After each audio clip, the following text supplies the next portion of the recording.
question has to do with the importance of the story itself. So we have a lot of history, we have domestic abuse, we have just lessons to be learned, a little boy, what goes on in the mind of a child, all those different pieces that I imagine lots of family involved as well. Why do you think it was important for you to tell this story? Well, when I started writing Tall Cotton, I just, again, it was about just telling a story about a family and entertaining, right? Entertaining the reader. That was my initial goal. But as I started writing the story, I realized that there was an opportunity to also teach, and to teach whatever, and for each individual to pull from it what they will. And I particularly, if young people, especially young Black people who just see the progress and don't know the struggle, I wanted them to see that and understand that. Because a smart person once says, if we forget the past, we're destined to repeat it, right? And so I want them to realize that there is a struggle to achieve the freedoms that we enjoy today and the rights, and they should not take that for granted, right? But then as I continued to write, I said, I don't know who's gonna read my book. I want everyone to read my book. And so I would like for whoever picks up my book to be able to take something away from it personally themselves, right? An interesting thing happened. My editor at my publishing company is a 50-something-year-old white woman. And as she was editing my book, after she edited, she said, Catherine, I loved this story. I loved it. She said, and I learned more about race editing your book than I've learned about race in the last 10 years. Wow. So that was really powerful for me, because that was not an expectation, but what it is to me is an unexpected gift from God, because I never knew I know that this is part of His plan, because He gave me the gifts, He gave me the ideas, and all of those things. So it's a part of God's plan. So I had no idea how He would take this and use it. And so, I plant the seeds, but God gives the increase. That's what the good book says, right? Amen. And so I'm just grateful that there is something in the story for anybody and everybody who picks it up and reads it. All right, well, thank you so much for that. I cannot wait to get into Tall Cotton, y'all. Let's give her another hand. There is also an award here, a presentation for you that you don't know about. So I want to call Patsy up, if she will. Patsy is from the Algeria Writers Group. Wow.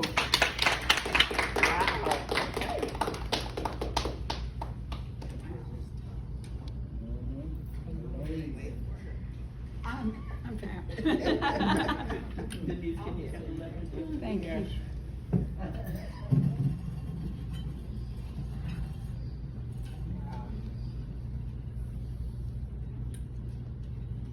I'll get around here and hope I'm taller than the table.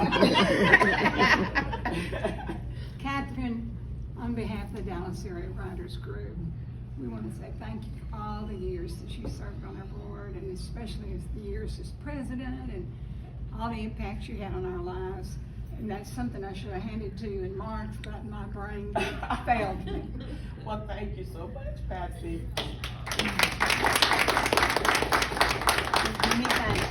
Thank you. Thank you, Ms. Sheffield. You're so welcome. So I'd like to open it up to the floor for you to ask questions.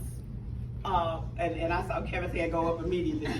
So, yes, Kevin. I'm glad you stopped, because we're on chapter 37, and I was like, when you were talking about it, I'm like, don't go any further. I wanted to holler that out. Yeah, but I'm like, man, it's like I'm, watching a movie or something. I'm like, man, this was good. So I believe it should be a movie. Let's get that out there. Let's get it going. Get it going. Absolutely. From your lips to God's ear. That's what I said earlier today. Thank you for that, Kevin. Any other questions? a comment, yes. So what went into when you developed your characters, especially Bailey and Otis? What did you think about when you were developing those two characters? Okay, when I was developing Bailey's character, he's a 10-year-old boy, right? I've never been a 10-year-old boy. I don't think so. So I'll go back and check my birth certificate. But, so I had to go back to my own childhood and think about kids, how they think, how they process things, you know, the things that they say that are just grown-ups don't say, or, you know. And so I also had to think about with Bailey being a 10-year-old boy, he was the only boy among his siblings. He had 3 siblings. And he wanted to protect them. He wanted to protect his mom. And so that was an additional layer that I built into his character. And so those were the things that I had to think about. How would I have to get inside Bailey's head? What would he be thinking while this is going on? While this is happening to his mom? What would he be thinking? As far as Otis is concerned, and Otis is the abusive father who, if you hadn't started reading the book, Otis, well, you know, I kind of had a little experience with that in my own childhood, in our own family dynamic, right? And so I kind of got pulled from some of that to develop Otis's character. So yeah, I got to experience that kind of firsthand from a bird's eye view. So yeah. Any other questions? Yes. Hello. Age range, because I'm educated, what age range would I can basically be comfortable enough to, if I told students you could read this, what age range would you say? I would The say minimum 14. 14? Yeah. Okay. Yeah. Think about To Kill a Mockingbird. It's kind of on that same, Got you. yeah, same line. In that maturity, that 14-year-old can actually understand the concepts and everything else. Okay, I believe so. Yeah. thank you. Good question. Any other question? Or thought? Or comment? If you, yes, Ann. I don't have a question, just Yes. a request. Can you please put a playlist together of all the songs? You know that the music in the 70s, when we grew up, was the soundtrack to our lives, was it not? And so I felt that it was so important to include that element, to give it that realism, because music was so important to us, and it was good music, right? So I felt to have that that truth and that veracity in the story, it needed to happen. So thank you for that. Oh, and Yeah. one more thing, not just the movies, the TV shows from the 70s too. That's true. That's what I love. Okay. Yeah, all of that is in there to build, yeah, absolutely. That's it. The TV shows. Okay, so it's like a little trip down memory lane when. It absolutely is that. So you have to be soundtrack to the movie when it comes out, right? There you go, soundtrack to the movie. Yes, Pat. You mentioned To Kill a Mockingbird. Have you pictured your book as a movie? I do. I've had several people, Michelle, her grandbaby.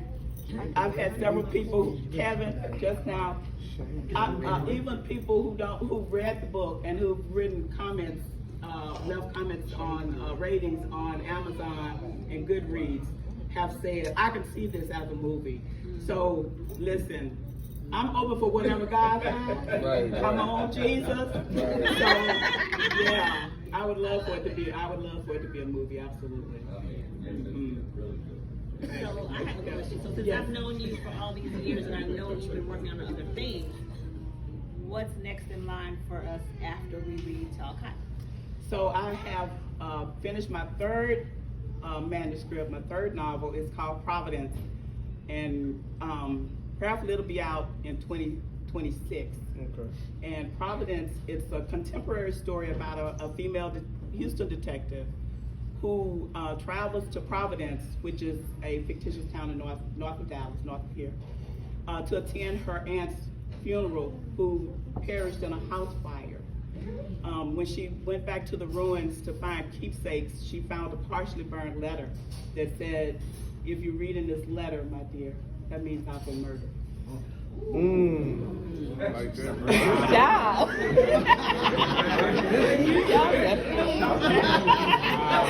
Yolanda forward, boy, look at her, she's like, Murder mystery. So, I'll just leave it right there. She goes back to, she starts investigating her aunt's murder, and her own dark past comes back to haunt her, possibly destroy her career, and even her in the process.